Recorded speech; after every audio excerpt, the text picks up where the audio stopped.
Welcome back. Today, we're diving into the process of designing a casino lobby before we completely destroy it.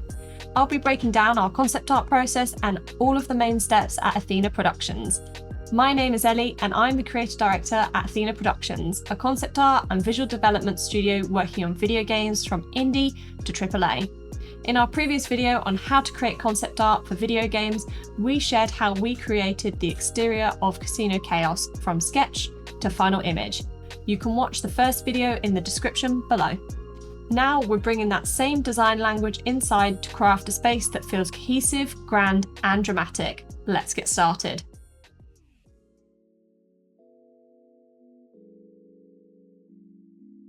Every great design starts with a strong foundation, and for us, that means beginning with reference gathering. We use references from all over the internet, but architecture design is a fantastic resource to use to get inspiration for lighting, architecture details, mood, layout, and much more. Once we finish gathering reference, you'll know if you followed our previous videos that we always start with a blockout. It is an essential phase where we establish scale, composition, and flow before getting into details of the sketch. The blockout isn't just about how it looks, it's also about function. We consider how the player will traverse the space, ensuring that movement throughout the lobby is natural and intuitive.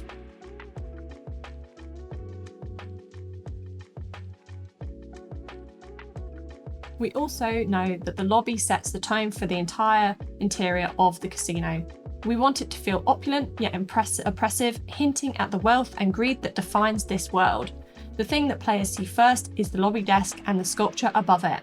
The lobby desk sculpture itself is designed to feel almost claustrophobic, pressing down on visitors with its imposing form. This mirrors our exterior architecture, with the brutalist shape language that we have gone for and some of the narrative choices that we have made as well. Early on, we always place a human scale reference in the scene to maintain proportion.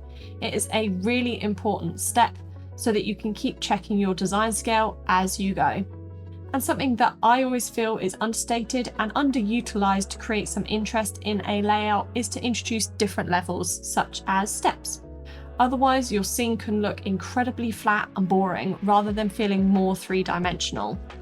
As always, we establish a camera angle early in the process, checking how the design reads from a player's perspective and also from a more over-type view of angle. This is also dependent on your brief. Do you need to see an eye-level rendering of the scene, or do you want to see the entire layout of this lobby? Something to remember about the blockout and sketching stage is that it is about testing ideas and designs. Not all of your ideas need to work in the beginning. And being so early in the process, you're able to quickly move things around, get rid of ideas, or change how it looks, which is why we stick to larger shapes early on rather than getting into details. We also want to keep in mind as we design where we want the player to go next so that our decisions and ideas are informed by that. We know that we want to funnel the characters or the players into the lobby and then beyond that into the casino floor. And we want to use the design of the room, the stairs, and the walkway to help them navigate the level that much better. By the end of our sketching phase, we have multiple lobby designs for our client to choose from.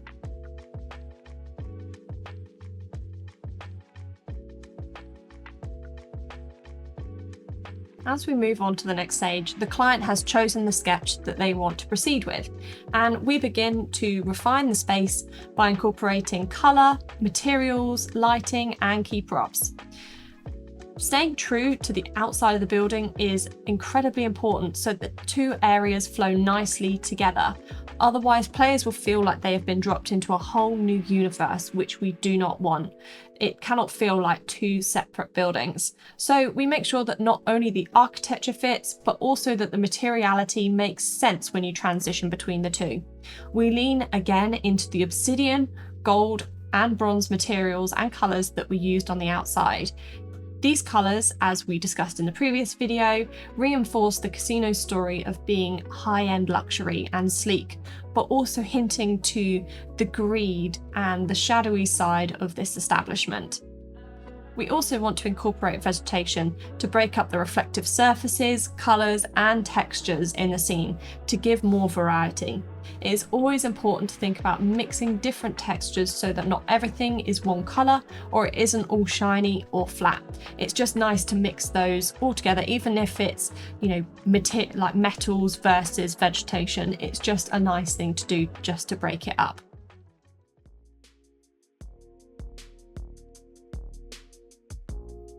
Lighting is also a major storytelling and design tool for us.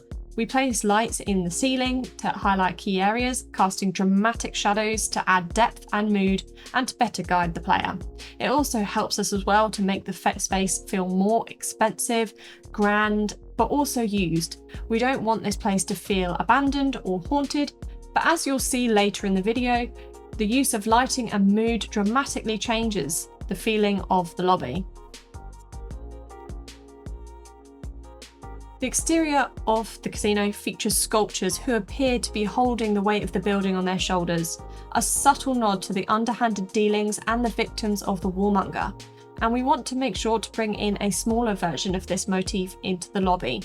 And we don't want to repeat the same idea where we have a huge figure as soon as you go into the lobby, but we wanted figures to be holding up a chunk of bronze, subtly reinforcing the casino's dark narrative and connecting it further to the exterior design. Even small details like lamps adhere to our brutalist language. Every object in the space must align with the overarching narrative and design language that we have established. So creating, let's say, delicate, flowery decorations would contradict the casino's more cutthroat atmosphere that we're going for. A good concept artist is constantly weighing whether this design choice helps or contradicts the brief or design.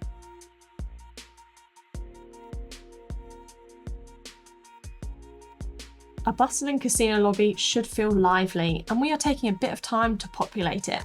Using 3D character models, we begin to pose and place them. We want their clothes to look like they belong here. We don't want to have people in ripped jeans or more casual wear, so instead we'll use our references of a high-end casino's dress code.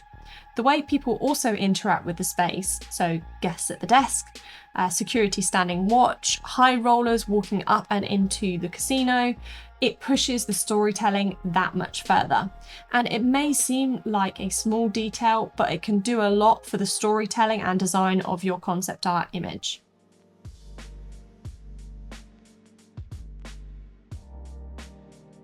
At a certain point, we transition from 3D to 2D. Knowing when to switch is key. It's a balance of efficiency, control, and understanding how you work as an artist. It's important to know when to end working in 3D and when to move into Photoshop. It's something that you do learn over time when you learn how much time that you need, how much 3D you need and what you can tackle in 2D. But some things are quicker to fix in 2D rather than 3D and vice versa.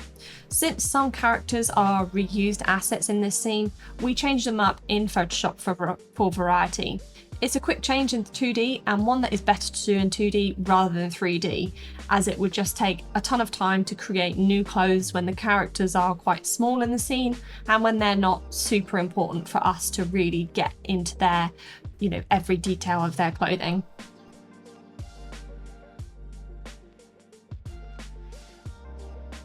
Now comes the fun part, destroying the lobby that we have made. Using sculpting tools in Blender, we distress objects, so sofas collapse, statues crack, and impact damage bends metal structures. Ceiling panels are missing, wires are dangling, debris is scattered. Every broken piece tells a story of the chaos that has unfolded here. You are essentially reset dressing the scene. We shift the lighting so that the pristine, well-lit lobby now becomes ominous and foreboding.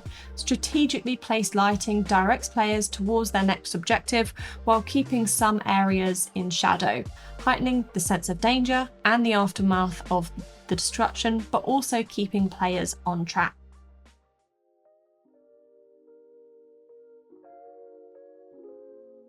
And that's how we take a concept from just an idea on paper to a fully realised concept art piece. and then how we completely destroy the room. If you enjoyed this breakdown from our studio, don't forget to like, comment, and subscribe. We'll catch you in the next one. Bye-bye.